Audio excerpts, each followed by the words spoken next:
औज़ुबिल्लाहि मिनश्शैतानिर्रजीम बिस्मिल्लाहिर्रहमानिर्रहीम। Last lecture में हमने 1 to 1 तक टॉपिक कवर किए थे। तो काइंडली ये चैनल सब्सक्राइब कर दें ताकि आपको आने वाली वीडियो से भी फ़ायदा होता रहे। और काइंडली नीचे कमेंट्स में मेंशन कर दीजिएगा जो सब्जेक्ट के लेक्चर आपको चाहिए। अच्छा, तो हम अभी पढ़ेंगे सिविल एग्ज़ेक्टिव के बारे में पढ़ेंगे कि हमने जो गवर्नमेंट के जो लॉज़ बनेंगे उनको इम्प्लीमेंट करना है, तो उसके लिए हमें कुछ बॉडी भी चाहिए। तो उस बॉडी के लिए जो हमारे ऑफ़िसर्स हैं सिविल सर्विस के, वो हम कैसे सेलेक्ट करेंगे? अच्छा, इसके अंदर मुख्तलिफ़ आर्टिकल्स आएँगे, आपने परेशान नहीं होना। ये सारे आर्टिकल्स आपको a at the end of lectures एक फ़ाइल में और एक वीडियो के फॉर्म में आपको प्रोवाइड कर दिए जाएँगे, जिसके अंदर सारे ये आर्टिकल्स और सारी इम्पोर्टेंट एमसीक्यू से रिलेटेड चीज़ें होंगी। आपने बस वो वीडियो देखनी है और वो चीज़ याद कर लेनी है। बाकी आप इधर से कंसेप्ट लें एक।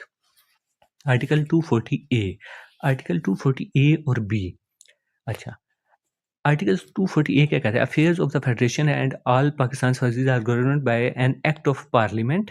और 240 बी क्या कहता है? Affairs of a province are governed by the act of provincial assembly. अच्छा, 240 ए में एक्ट ऑफ पार्लियामेंट है। एक्ट ऑफ पार्लियामेंट डील करता है फेडरल को, ठीक है? और 240 बी जो डील करता है वो प्रोविंसेस को डील करता है।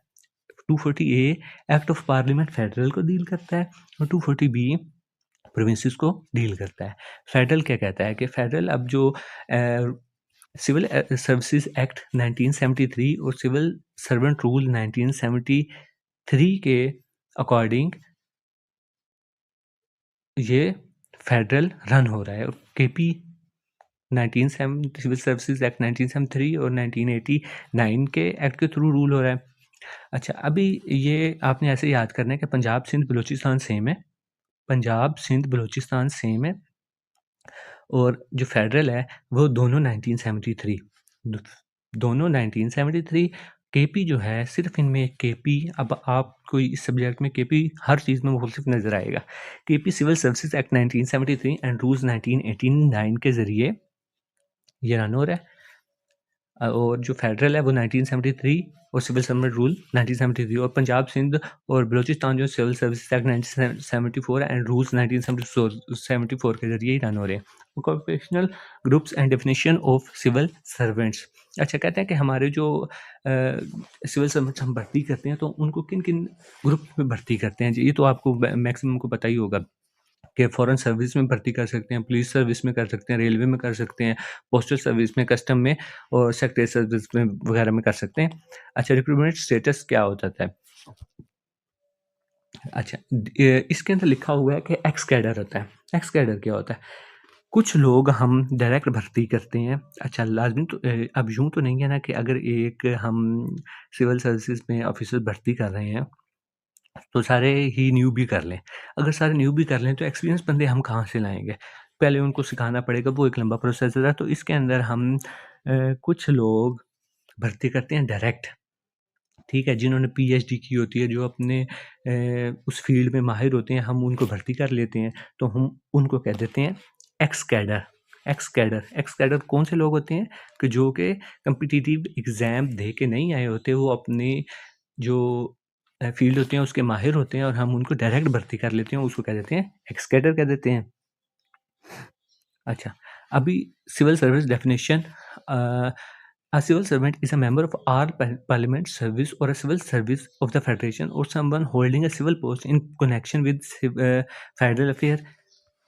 सिविल सर्वेंट वो पाकिस्तान सिविल सर्विस का एक मेंबर होता है कि या फिर सिविल पोस्ट जिसने होल्ड की हो उसको हम कहते हैं सिविल सर्वेंट है जी।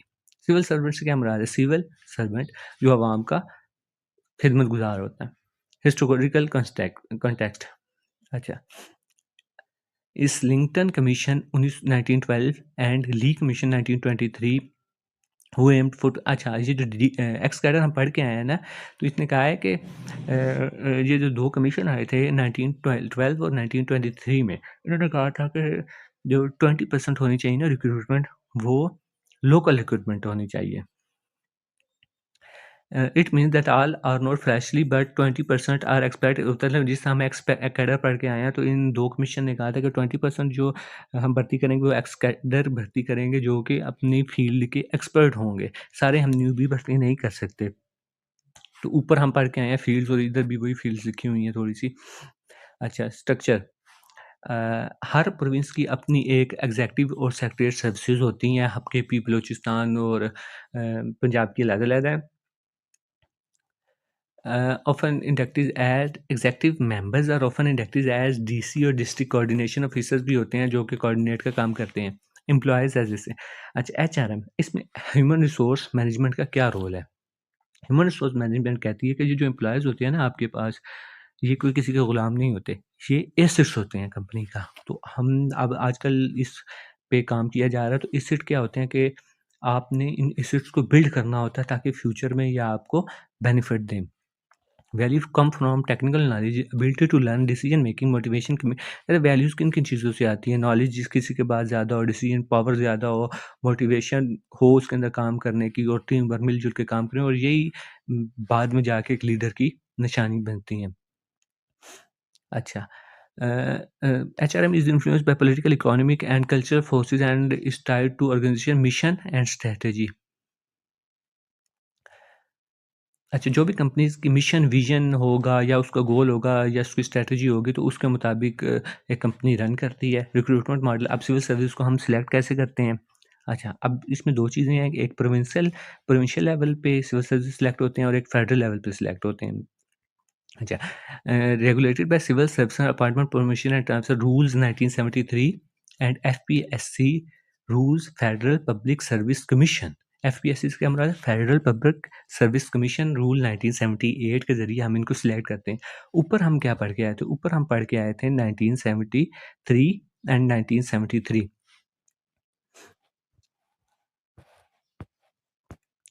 अच्छा, अब हमने फेडरल में पढ़ लिया rules 1973, civil servicing act 1973 and FPSC rules कौन से? 1978 के ज़रिए हम उनको सिलेक्ट कर देते हैं। अच्छा, रिक्रूटमेंट जो होती है वो किस बुनियाद पे होती है? प्रोविंशियल या रीजनल कोटा पे होती है। एफपीएससी का क्या रोल होता है? फेडरल पब्लिक सर्विस कमीशन का रोल ये होता है कि वो बीएस 17 से एंड अबव के वो भर्ती करता है, और कई बाज़ औक़ात 11 से 15 तक बीएस 11 टू 15 भी वो रिक्रूट कर लेता है। अच्छा, departmental selection committee handle recruitment. अच्छा, अब एक डिपार्टमेंट होता है, फ़र्ज़ करें कोई भी डिपार्टमेंट है, वो 1 से 16 तक जो बीएस स्केल हैं, वो खुद उनको सिलेक्ट करता है, लेकिन जो अपर पोस्ट हैं 17 से 21 तक, वो कौन सिलेक्ट करेगा? वो एफपीएससी सिलेक्ट करेगा, ठीक है? वो या फिर वो कॉम्पिटिटिव एग्ज़ाम दे के आएँगे।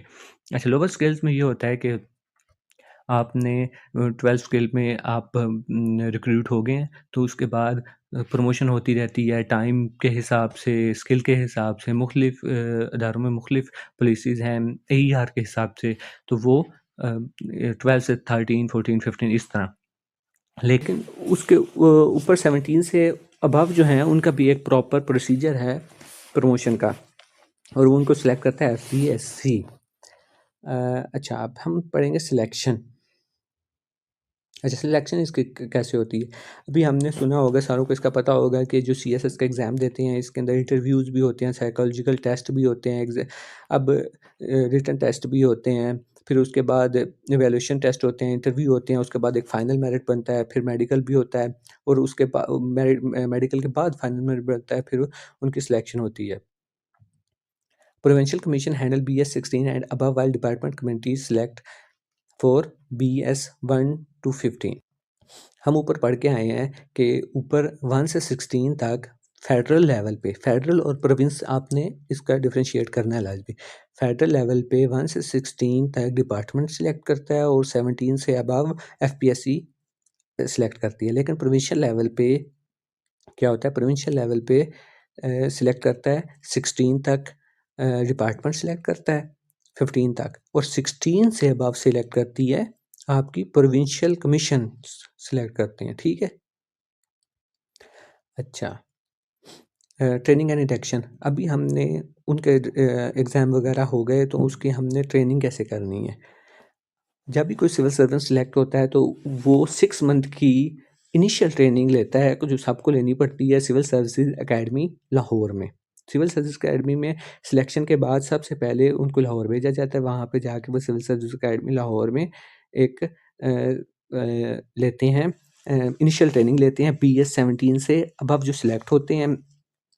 अच्छा, इसके अलावा मुख्तलिफ उधर स्कूल भी बनाए गए हैं जहाँ पे वो ट्रेनिंग लेते हैं, जैसे कि national school of public policy. National school of public policy के नीचे अंडर मुख्तलिफ डिपार्टमेंट बने हुए हैं, जहाँ पे जो बंदा जिस फील्ड में सिलेक्ट होता है वो फिर मुख्तलिफ फील्ड में जाके इसके बाद ट्रेनिंग लेता है। BS 18, अच्छा, ये आपने 3 चीज़ें याद कर लेनी है। BS 17 में तो हमने देख लिया कि वहाँ पे वो लेते हैं, इनिशियल ट्रेनिंग लेते हैं। फिर BS 18 की जो ट्रेनिंग है वो कहाँ पे होगी? नेशनल इंस्टीट्यूट ऑफ मैनेजमेंट में होगी, निम कहा जाता है। फिर 19 BS 19 की ट्रेनिंग सीनियर मैनेजमेंट कोर्स, फिर उसके बाद BS 20 नेशनल मैनेजमेंट कोर्स। इसका मकसद ये होता है कि इनकी स्किल एनहांस किया जाए। अब 17 याद करने का तरीका है आपके लिए। 17 में सिविल सर्विसेज एकेडमी लाहौर में इनिशियल ट्रेनिंग होती है। 18 के लिए निम, 19 के लिए SMC और 20 के लिए NMC। निम, SMC, निम, SMC और NMC, निम, SMC और NMC, 18, 19, 20, निम, SMC और NMC। अच्छा, अब post CSA training, post CS से क्या मतलब है? Civil services academy. जब सिविल सर्विसेज एकेडमी से वो इनिशियल ट्रेनिंग ले लेते हैं तो उसके बाद जिस फील्ड में वो सिलेक्ट हुए होते हैं तो उस फील्ड के लिए वो स्पेशलाइज्ड ट्रेनिंग के लिए चले जाते हैं। मतलब कि कह रहा है कि इनलैंड रेवेन्यू जो है डिपार्टमेंट, उसकी ट्रेनिंग 6 मंथ की है। पाकिस्तान एडमिनिस्ट्रेटिव सर्विसेज की ट्रेनिंग 10 माह की है। इस तरह मुख्तलिफ डिपार्टमेंट के रूल्स के मुताबिक उसकी ट्रेनिंग जितनी भी रिक्वायर्ड होती है उतनी होगी। अच्छा, जब आप एक सिविल सर्विसेज सेलेक्ट कर लिया तो आप उसकी परफॉर्मेंस की वैल्यूएशन कैसे करेंगे कि वो जो परफॉर्मेंस दे रहा है कि वो गवर्नमेंट बेनिफिट, वो पब्लिक